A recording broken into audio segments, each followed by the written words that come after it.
नमस्कार, एनडीटीवी के राजस्थान चैनल में आपका स्वागत है। मैं हूं मनोरंजन भारती और चुनावी चर्चा में आज कई मुद्दों पर बातचीत करेंगे। हमारे साथ हमारे सहयोगी नीरज भी हैं, लेकिन सबसे पहले बात करते हैं इंडिया गठबंधन दलों की।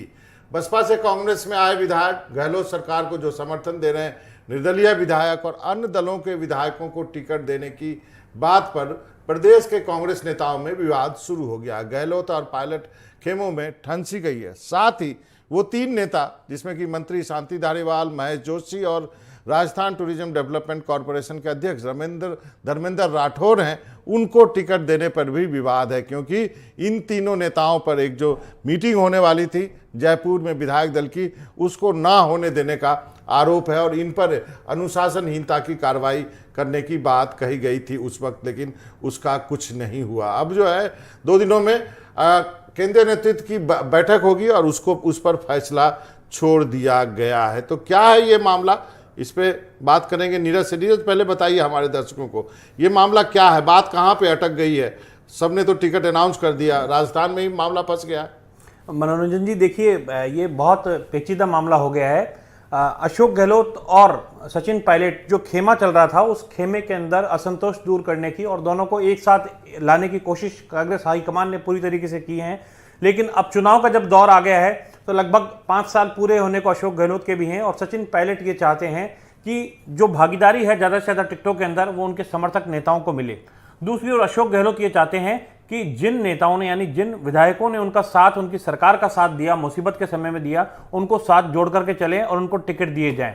यहाँ खास बात यह आती है कि 13 तो ऐसे निर्दलीय विधायक थे जिन्होंने अशोक गहलोत सरकार को समर्थन दिया। जब सरकार बनी गहलोत की तब 99 ही इनके पास में सीटें आई थी, यानी कि बहुमत का आंकड़ा मैजिक फिगर होता है 101, उससे कम यहाँ पर आंकड़ा था। बाद में जो गठजोड़ है वो किया गया, उपचुनाव हुए, उसके अंदर संख्या आई, ऐसे करके 106 तक जो है आंकड़ा बढ़ा।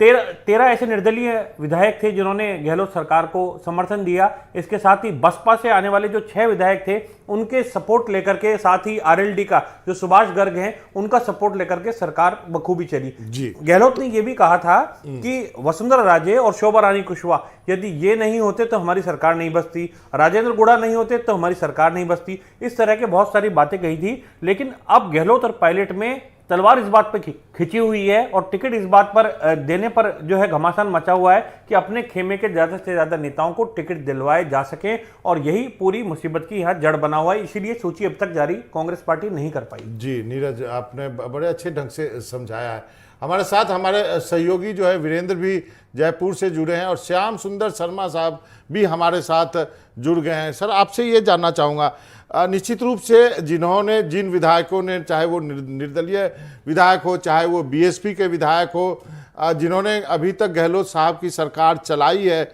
बचाई है, उनको गहलोत टिकट देना चाहेंगे, लेकिन वहाँ पर कांग्रेस कार्यकर्ता भी होंगे जो टिकट के लिए संघर्ष कर रहे हैं। बात सही है कि मुख्यमंत्री जी ने ये तो शर्त रखी है कि 106 लोग जो मेरा साथ दे रहे थे और मेरी सरकार को चलाया था, मैं उनको टिकट दिलाने की इच्छा रखता हूं। उन्होंने कहा भी है। और आज देखिएगा जिस प्रकार से राष्ट्रीय अध्यक्ष मल्लिकार्जुन खड़गे और संगठन महामंत्री 12 में आए, अभी उस सभा में भी बोल रहे थे कि हमारी सरकार को बचाने का काम जिन लोगों ने किया है, अगर वो जिक्र इसमें कर रहे हैं आम सभा में, तो मुझे लग रहा है कि अशोक गहलोत ने कही गई बातों को मल्लिकार्जुन खड़गे और संगठन मनन कर रहा है और रिजल्ट शायद उनके पक्ष में जा सकते हैं निश्चित तौर पर। जिस प्रकार की बातें आ रही है सामने, वो जो कहते हैं बार बार कि सुभाष गर्ग जो कि राष्ट्रीय लोकदल से आते हैं, उन्होंने हमको समर्थन दिया था तो हम सरकार बनाने में 100 हो गए थे, क्योंकि साफिया खान तो बाद में जीती थी, वहां अलवर के रामगढ़ में बाद में हुआ था इलेक्शन, बाद में 101 हुए थे। और तो वो 6 लोगों को जो बीएसपी से लाए थे, उन्होंने सचिन पायलट के माध्यम से कांग्रेस में शामिल नहीं कराया, उनको पता भी नहीं लगा। दिल्ली में जाकर सोनिया गांधी के माध्यम से उनको शामिल कराने का प्रयास किया, भले वो मंत्री नहीं बना पाए, उनको एक ही मंत्री बन पाए थे जिस तरह से शर्तें लगी थी, और वो भी बागी होकर के आज अलग हो गया। और देखिए उन्होंने आज लाल डायरी का भी जिक्र किया, और लाल डायरी का जिक्र किसने कहा और क्या कहा? मल्लिकार्जुन खड़गे ने, कि मोदी साहब जो लाल डायरी का जिक्र कर रहे हैं, लाल डायरी में तो ये लिखा है कि कांग्रेस वापस आने वाली है। मतलब वो उसका मजाक उड़ा रहे थे कि जो कह रहे थे कि इसमें हमारे घोटाले हैं, वो नहीं है। लाल डायरी, पीली डायरी और काली डायरी आप करते रहिएगा, लेकिन उसमें तो हमें अब देखिएगा सचिन पायलट निश्चित तौर पर जो मानेसर में उनके साथ थे, और देखिए उसमें से भंवरलाल शर्मा तो मुख्यमंत्री जी के करीब आ गए थे, वो दिवंगत भी हो गए, उनके लड़के को टिकट दे दिया गया। अनिल शर्मा, उनकी बगावत हो रही है, उनको टिकट मिलेगा नहीं मिलेगा मुझे नहीं पता। लेकिन रमेश मीणा जो दिखेगा कि वो कहते हैं कि मेरे तो राहुल गांधी नेता हैं, और वो अशोक गहलोत के साथ आ गए, तो केवल अभी 17 लोग बचे हैं मानेसर वाले, उनको टिकट दिलाने में सचिन पायलट कोशिश कर रहे हैं कि और युवाओं को भी टिकट दिला लें। तो बार बार वो कहते हैं कि मेरिट के आधार पर टिकट देने चाहिए, अशोक गहलोत और सचिन पायलट के लोग नहीं आने चाहिए, और ये मंथन मनन चल रहा है। और कल देखिएगा केंद्रीय चुनाव समिति की बैठक दिल्ली में है, अभी सब नेता यहाँ से जाएंगे, और यहाँ पर देखिएगा मैं तो भंवर जितेंद्र की बात भी करूंगा, वो भी कुछ प्रभावी भूमिका निभाते हैं। इस बार सीपी जोशी जो विधानसभा अध्यक्ष है वो भी इसमें सलाह समरा कर रहे हैं। हरीश चौधरी की बात करें तो, और एक देखिएगा मोहन प्रकाश है, तो हमारे यहाँ वैसे तो संगठन में रहे, पहले तो कांग्रेस में नहीं हुआ करते थे, किसी विधायक बने थे, वो भी एक भूमिका निभाने में जनता दल से आए। सही कहा आपने सर। यहाँ पे नीरज को लाना चाहूंगा। नीरज, इसका मतलब गहलोत जो है पूरी पकड़ चाहते हैं कि टिकट जो है वो जिन लोगों को कहे उन्हीं लोगों को मिलना चाहिए। बंटवारे तक में भी वो सचिन पायलट के लिए कोई जमीन छोड़ना नहीं चाहते हैं। जी, निश्चित तौर पर जब सीएम अशोक गहलोत जो हैं ये गठजोड़ के माहिर हैं, 2 बार हाथी गायब कर चुके राजस्थान से, मायावती टिकट देती हैं, बसपा के 6 विधायक जीत करके आते हैं और पूरा हाथी साफ हो जाता है, 6 के 6 दल विलय हो जाता है कांग्रेस पार्टी के अंदर, और गहलोत सरकार टिकी रहती है। सचिन पायलट के साथ यही समस्या है, यदि मार्जिनल सरकार आती है और गठबंधन की राजनीति हो गई तो अशोक गहलोत हावी हो जाएंगे, और जो फिर से सीएम बनने का जो एक पायलट खेमे के जो नेता ख्वाब देख रहे हैं वो अधूरा नहीं रह जाए। दूसरा, अशोक गहलोत के पास में जो कोशिश ये चल रही है कि ज्यादा से ज्यादा अपने समर्थक नेताओं को, अपने विश्वास पात्र नेताओं को टिकट दिलवा दिए जाए, ताकि अपना होल्ड जो है वो पार्टी पे भी मजबूत रहे, संगठन पे भी मजबूत रहे, और इस तरह के नेताओं को आगे बढ़ा करके गहलोत राजनीति के अंदर अपनी पकड़ राजस्थान के अंदर मजबूत रखना चाहते हैं, क्योंकि वो बार बार कहते हैं मैं थासू दूर नहीं, यानी इन नेताओं में भी ये मैसेज दे रखा है कि मैं आपसे अलग नहीं हूं। और अगर गहलोत इन सभी अपने नेताओं को टिकट दिलाने में कामयाब रहते हैं, जैसा कि अजय माकन जिनके खिलाफ इन 3 नेताओं ने बगावत की थी, जिनमें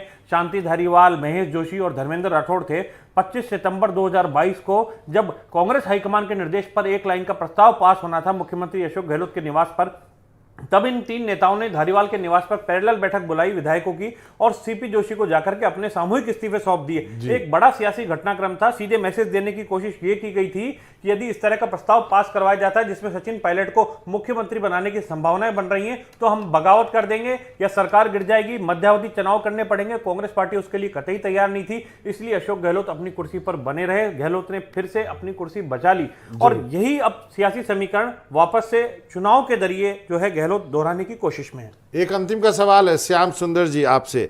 देखिए, राजनीति में कैसे परिदृश्य बदल जाता है। वही अजय माकन और वही खड़गे साहब पर्यवेक्षक बन के गए थे, आज खड़गे कांग्रेस अध्यक्ष के नाते वहां पर जाकर के संबोधित कर रहे हैं, और दिल्ली में अजय माकन और अशोक गहलोत की लंबी मीटिंग होती है और कहा जाता है कि पैचअप हो जाता है। आपकी कोई टिप्पणी?